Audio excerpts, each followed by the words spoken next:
Welcome to Smart Apple. Today we're going to learn about rational and irrational numbers. So a rational number can be represented as a fraction. So we have 5 right here, and 5 can be written as 5 over 1. And 5 over 1 is a fraction, so it's a rational number. Let's move on. Now we have 0.3. 0.3 can be written as 3 over 10, and 3 over 10 is a fraction, so we're going to name this as a rational number. So let's move on. We have pi here, and pi can be written as 3.141592, and there are more numbers after that. It's decimal here, non-terminating, non-repeating, and therefore this cannot be written as a fraction, and that is why this is an irrational number.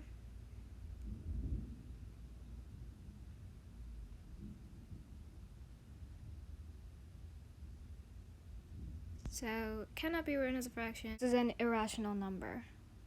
So we have square root of 25, and this is equivalent to 5, so can be written as 5, and then 5 can be written as 5 over 1, which again is a fraction, and square root of 25 is a perfect square radicand. So 25 is a perfect square, and whenever you see a perfect square inside of a radical sign, you can say that this is a rational number because there is a square root that can be written as a fraction.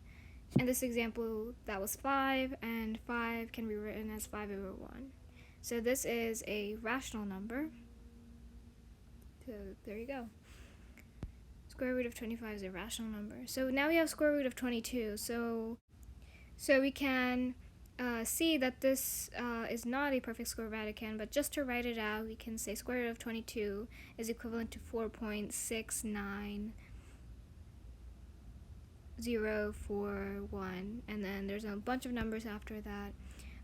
Again, non-terminating, non-repeating, and that is why it cannot be written as a fraction, and therefore it is an irrational number. And again, this is not a perfect square radicand. That already tells you that this is an irrational number. So that's irrational. Now we can move on.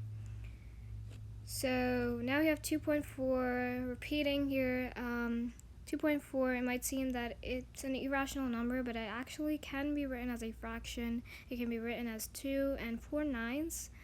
So yes, it can be written as a fraction, and therefore it is a rational number. When you have a number that you can write as a fraction, then you can assume that it's rational. So there we go. It's a rational number. And we can move on. Now we have the square root of 2. So this is not a perfect square radicand, if you can tell, but we can still write it out. Square root of 2 can be written as 1.41421, and then a bunch of numbers after that, non-repeating, not terminating, so it cannot be written as a fraction. It is an irrational number, and again, it's not a perfect square radicand, and that can tell you from the start that this is an irrational number. So it's irrational, and now we can move on to the next one. So now we have 5/3, and 5/3 is also already in fraction form, so it's already a rational number, so we can just circle that. There you go. That's rational.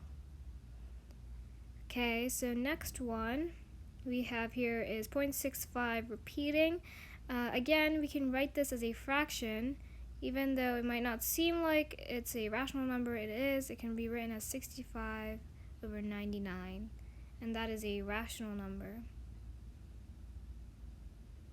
Okay, last one, square root of 100.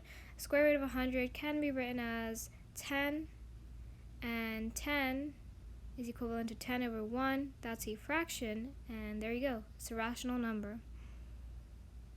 Check out more videos on the Smart Apple YouTube channel. Subscribe to our channel. Also check out our other educational channel, AR Education.